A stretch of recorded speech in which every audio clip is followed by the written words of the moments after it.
सखी तोहरो बलमु कप्तान हो, हमरो हौवन किसानी।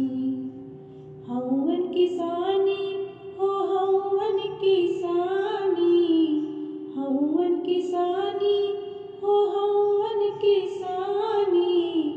सखी तोहरो बलमु कप्तान हो, हमरो हौवन किसानी। तोहरो बलमु हौवन जलवा के मालिक, तोहरो बलमु हौवन जलवा के मालिक, जलवा के मालिक हो जलवा के मालिक।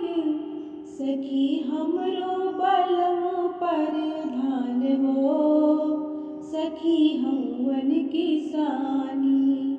सखी हमरो बलमु प्रधान हो, सखी हौवन किसानी।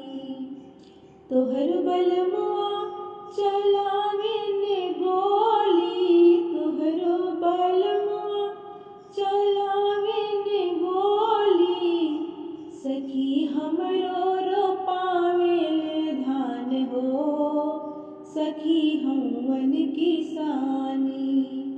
सखी हमरो रोपावेले धान हो, सखी हौवन किसानी।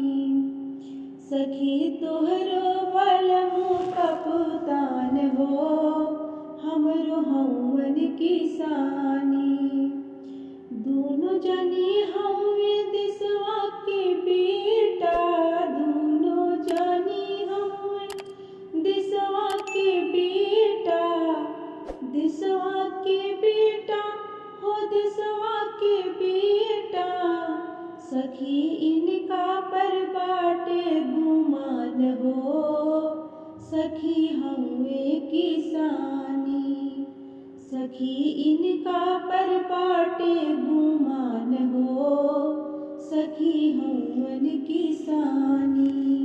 सखी तोहरो बलमु कप्तान हो, हमरो हौवन किसानी। सखी तोहरो बलमु कप्तान हो, हमरो हौवन